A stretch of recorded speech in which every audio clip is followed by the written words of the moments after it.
दोस्तों, जब एग्ज़ाम नज़दीक आते हैं ना तो एक अजीब तरह की टेंशन हमारे माइंड पर हावी हो जाती है कि यार पता नहीं पेपर कैसा आएगा, मैं कर पाऊंगा या नहीं, क्या मैं हाईएस्ट स्कोर कर पाऊंगा। या फिर कुछ स्टूडेंट्स के लिए ये भी एक बड़ा क्वेश्चन होता है कि यार क्या मैं पास भी हो पाऊंगा, बिकॉज पूरे साल मैंने करी थी मस्ती और अब पढ़ना पड़ेगा ज़बरदस्ती। तो अगर सच बोलूँ मैं तो एक डर सा बैठ गया है, एक अजीब तरह का डर। कुछ स्टूडेंट्स के लिए ये ज़रूरी है कि उन्हें करना है टॉप, बिकॉज बहुत सारे लोगों की, टीचर्स की, पेरेंट्स की एक्सपेक्टेशंस है उनसे।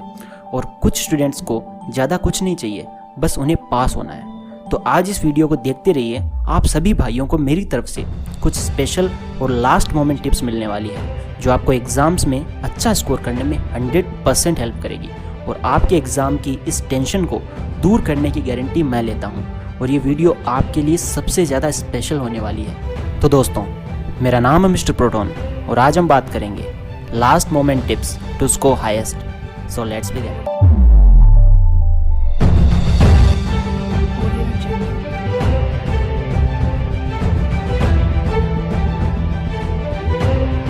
दोस्तों, आज मैं आपको वो सीक्रेट टिप्स बताने वाला हूँ जब आपके हाथ में आपका क्वेश्चन पेपर आएगा तो आपको किस तरह से उस क्वेश्चन पेपर को हैंडल करना है और किस तरह से अपनी आंसर शीट में आंसर्स लिखने हैं।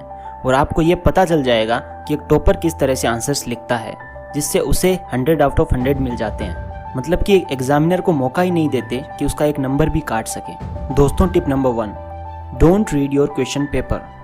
दोस्तों, यकीन मानो ये टिप सबसे ज़्यादा पावरफुल है। नॉर्मली हम क्या करते हैं, जैसे ही हमारे हाथ में क्वेश्चन पेपर आता है हम फटाफट से उसे देखने लग जाते हैं और उसका रिजल्ट क्या आता है, हमारे अंदर जो क्वेश्चन पेपर का डर था पहले से वो 1000 टाइम्स बढ़ जाता है और माइंड में सब क्वेश्चंस मिक्स हो जाते हैं, जो आते हैं, जो नहीं आते हैं। तो इससे होगा क्या कि जो क्वेश्चन आपको आते हैं उनका भी आंसर आप नहीं लिख पाओगे, बिकॉज आपका माइंड अब डिस्टर्ब हो चुका होता है। फॉर एग्जाम्पल, मान लो आपके एग्जाम में 20 क्वेश्चन आए और आपको उनमें से 15 एकदम करेक्ट आते हैं, एकदम आपके पढ़े हुए सारे क्वेश्चंस। लेकिन अगर आपने पेपर पढ़ लिया ना तो आपका ध्यान उन 15 पर नहीं रहेगा, वो डाइवर्ट होकर बाकी के जो 5 क्वेश्चंस बचते हैं जो आपको नहीं आते उनकी तरफ चला जाएगा, बिकॉज वो आपको आते नहीं हैं। सो उनमें नंबर कट सकने का जो डर है वो आपके माइंड पर हावी हो जाएगा और उनकी वजह से आपको जो 15 क्वेश्चंस के आंसर्स एकदम पूरे आते हैं वो भी आप नहीं लिख पाओगे। सो अब बात आती है कि करें क्या उस मोमेंट में। तो भाई, सबसे पहले आपको क्या करना है, जैसे ही क्वेश्चन पेपर आपके सामने आए उसे मत पढ़ो। Don't read your question paper, उसे अपने सामने रख दो। फिर एक गहरी लंबी सांस लो आंखें बंद करके, और अपनी आंखें बंद करके सबसे पहले अपने माइंड में उस इंसान को याद करो। आपकी लाइफ में कोई ना कोई ऐसा इंसान ज़रूर है जिसकी आप सबसे ज़्यादा रिस्पेक्ट करते हो और जिसको आपसे ये एक्सपेक्टेशन है कि आप इस एग्ज़ाम में अच्छा करोगे, टॉप करोगे, अच्छे नंबर से पास होगे। तो उस इंसान को याद करो। वो आपके पेरेंट्स हो सकते हैं, आपका टीचर हो सकता है, XYZ कोई भी हो सकता है। और ऐसे इमेजिन करो कि वो आपको बोल रहे हैं कि तुम ये कर सकते हो, मैं तुम्हारे साथ हूँ, डोंट वरी, मुझे तुम पर पूरा विश्वास है। बस अगर इतना कर लिया ना, ये आपको इतना कॉन्फिडेंट कर देगा अंदर से कि आप सोच भी नहीं सकते। फिर आपको क्या करना है, अपने माइंड में करना है रिवीजन। जो भी आपने पढ़ा है पूरे साल, कम या ज़्यादा, बस जो भी पढ़ा है फटाफट से उसकी मूवी अपने माइंड में प्ले कर लो। बस अब स्टॉप। अब आप एकदम रेडी हो, फुल कॉन्फिडेंस के साथ। अब आपके सामने क्वेश्चन पेपर कुछ नहीं है, तो आपको ये करना है, आपको जो 15 मिनट मिलते हैं क्वेश्चन पेपर को पढ़ने के लिए, उसका यूज़ आपको ऐसे करना है। अब बात करते हैं दूसरी टिप की। दोस्तों, tip number 2, answer each question 1 by 1। दोस्तों, अब जैसे ही बेल बजे और आप क्वेश्चन पेपर को ओपन करें तो आपको बस फर्स्ट क्वेश्चन को देखना है, बाकी सब भूल जाओ। पूरी दुनिया क्या कर रही है उससे मतलब मत रखो, फर्स्ट क्वेश्चन देखो, क्वेश्चन के हर वर्ड पर फोकस करो। फिर आपके माइंड में उससे रिलेटेड जितनी इंफॉर्मेशन है, जितनी नॉलेज है, उसको रिवाइंड करो। आपका आंसर रेडी है आपके माइंड में, लिख दो उसे। और आंसर कैसे लिखना है इसके बारे में नेक्स्ट टिप में बात करूंगा, ठीक है। फर्स्ट क्वेश्चन हो गया, अब सेकंड क्वेश्चन पर आते हैं। इस क्वेश्चन पर अपना सारा ध्यान लगा दो। सेकंड क्वेश्चन पर वापस उस क्वेश्चन को ध्यान से पढ़ो, माइंड में वापस उससे रिलेटेड जो भी इंफॉर्मेशन है जल्दी से रिवाइंड करो। Again answer is ready in your mind, उतार दो कॉपी में। आपको हर क्वेश्चन ऐसे ही करना है मेरे भाई, बाकी क्वेश्चंस को देखना नहीं है। बस जो क्वेश्चन कर रहे हो बस उसी को देखना चाहिए, वही दिखना चाहिए, बाकी सब ब्लर। आजकल जैसे आप अपनी फ़ोटोज़ में करते हो ना बैकग्राउंड ब्लर, वैसे ही बाकी सब ब्लर, बस जो क्वेश्चन कर रहे हो सारा फोकस उस पर होना चाहिए। फिर तीर जो है वो डायरेक्ट निशाने पर ही लगेगा अगर फोकस होगा निशाने पर, ना कि उसके आसपास क्या है। अब थर्ड क्वेश्चन देखो, अगर माइंड में रिवाइंड होता है, कोई इन्फॉर्मेशन है तो लिख दो, और अगर नहीं है, आप कोई क्वेश्चन नहीं आता है तो छोड़ दो, आगे बढ़ो। अब फोर्थ क्वेश्चन करो। तो ऐसे करना है, जब आप सारे क्वेश्चंस कर लेते हो जो आपको आते हैं, पहले से याद हैं, फिर आपको क्या करना है, सेकेंड राउंड में जाना है। जो क्वेश्चन आपने नहीं किए, छोड़ दिए थे, अब उनकी बारी है। हमने थर्ड क्वेश्चन नहीं किया था, चलो उसको करते हैं। थर्ड क्वेश्चन को देखो। अब देखो ट्रिक, आपको ये क्वेश्चन नहीं आ रहा है ना। अब मुझे एक बात बताओ, क्या बोर्ड के एग्ज़ाम में नेगेटिव मार्किंग होती है? ऑब्वियसली नहीं होती यार। अब ये बताओ, अगर आप इस क्वेश्चन को नहीं करते हो और खाली छोड़ देते हो तो आपके 2 मार्क्स तो गए, ये तो फाइनल है। लेकिन अगर आप इसमें कुछ लिख देते हो जो इस क्वेश्चन का एग्जैक्ट आंसर तो नहीं है बट इससे रिलेटेड है और रेलेवेंट है, तो अब बताओ क्या इसमें आपको मार्क्स मिलने के चांसेस हैं? 100% चांसेस हैं। तो अब इसका आंसर कैसे लिखोगे? देखो, इस क्वेश्चंस को पार्ट्स में तोड़ दो, मतलब कि हर वर्ड को अलग अलग कर लो।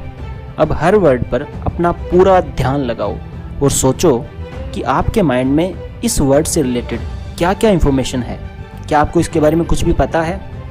और पूरी इन्फॉर्मेशन जो भी आपका माइंड आपको देता है उसको कंबाइंड करके उसका आंसर लिख दो। बस ध्यान ये रहे कि ये आंसर रेलेवेंट होना चाहिए, मतलब उस क्वेश्चन के आंसर से रिलेटेड होना चाहिए। ये भी पॉसिबिलिटी है कि ऐसा करने से आप उसका एग्जैक्ट आंसर ही लिख दो जो कि सही है, बिकॉज कई बार ऐसा होता है कि आप सही आंसर भी लिख देते हो ऐसे करके। बस ऐसे करके सारे क्वेश्चंस कर डालो। अब बताओ, पूरा पेपर कंप्लीट हो गया, इससे ज़्यादा आप क्या कर सकते थे?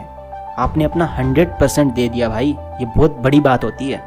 अब आपके मन में कोई अफसोस नहीं रहेगा, कोई रिग्रेट नहीं रहेगा, आप टेंशन फ्री होकर घर आओगे। Tip number 3, don't discuss with your friends. दोस्तों, ये टिप भी इक्वली पावरफुल है जितनी फर्स्ट और सेकंड थी। आपको पेपर देने के बाद अपने दोस्तों के साथ कुछ भी डिस्कस नहीं करना है सेम डे उस पेपर से रिलेटेड। चुपचाप घर आ जाओ और नेक्स्ट पेपर की तैयारी करो, बिकॉज डिस्कशन से हो सकता है आपके फ्रेंड्स बोलें कि यार तेरा ये आंसर गलत है, हो सकता है उनका खुद का गलत हो, बट आपके माइंड को डिस्टर्ब ज़रूर कर सकते हैं वो। फिर आप नेक्स्ट पेपर पर पूरा फोकस नहीं कर पाओगे। अभी आप फुल कॉन्फिडेंट हो कि आपने जितना किया है वो सब सही है, तो फिर आगे जो भी करोगे वो भी सही होगा और 100% करेक्ट होगा, एफिशिएंसी के साथ करोगे। तो आई होप आपको ये समझ आ गया होगा। डिस्कशन करना है तो नेक्स्ट पेपर के बारे में करना, जो पेपर हो गया उसके बारे में डिस्कशन करने से कोई फ़ायदा नहीं है। आप जितना कर सकते थे आपने कर दिया है भाई, यू गेव योर बेस्ट। अब टेंशन छोड़ दो और नेक्स्ट पेपर पर फोकस करो। Tip number 4, how to write answers. दोस्तों, आंसर लिखने का भी एक तरीका होता है, एक वे होता है। सबसे पहले तो आपकी हैंडराइटिंग अच्छी होनी चाहिए, अच्छी इन द सेंस ठीक ठाक, समझ में आनी चाहिए। ऐसा नहीं होना चाहिए कि आपने जो आंसर्स तो अपने हिसाब से करेक्ट लिखा है बट कुछ समझ में नहीं आ रहा है, तो ऐसा नहीं करना है। अच्छा लिखो, ठीक है। फिर आंसर जो लिख रहे हो उसको अच्छे से डिफाइन करो सिंपल लैंग्वेज में, मतलब समझ में आना चाहिए किसके बारे में बात हो रही है, ये समझ आना चाहिए। हर वर्ड को सही जगह फिट करो। और जल्दीबाजी में कई बार हम मिस्टेक्स कर देते हैं, फिर हम अपने पेन से उसको काट देते हैं, ये नहीं करना है मेरे भाई। जो हो गया वो हो गया, आगे बढ़ो। किसी के पास इतना टाइम नहीं है जो आपके आंसर को वर्ड टू वर्ड पढ़ेगा। आपको नीट एंड क्लीन आंसर लिखना है बस, और पॉइंट्स बनाकर लिखना है। जैसे आप किसी को वो टॉपिक समझा रहे हो, उसके समझ में आना चाहिए और अच्छे से डिफाइन करो उसमें। और अगर एग्जैक्ट याद है किसी का आंसर तो एग्जैक्ट लिखो, बिकॉज आजकल जो एग्जामिनर है वो आपकी नॉलेज नहीं देखते हैं, आपने कितना रट्टा मारा है वो देखते हैं। ये भी ध्यान में रखना। दोस्तों, ये लास्ट टिप, ये एक बोनस टिप है, टिप नंबर 5, गिव योर 100%। दोस्तों, अब टाइम ये सोचने का नहीं है कि यार मैं पढ़ूँ या ना पढ़ूँ, अब तो पढ़ना पड़ेगा, बिकॉज ये लास्ट मोमेंट्स ही आपका रिजल्ट डिसाइड करेंगे। चाहे आपने पूरे साल पढ़ाई की हो चाहे ना की हो, लेकिन जो भी आप अभी पढ़ोगे ना वो ही आपका फाइनल रिजल्ट डिसाइड करेगा। सो अब आप में जितनी भी ताकत है आपको यूज़ करनी पड़ेगी। आपको बस अपना 100% देना है, बाकी टेंशन आप छोड़ दो कि रिज़ल्ट कैसा आएगा। मैं आपको गारंटी देता हूँ कि अगर आप अपना 100% देते हो तो रिज़ल्ट भी 100% आएगा। तो अपने आप पर बिलीव करो और थोड़ा मुझ पर भी। So thanks for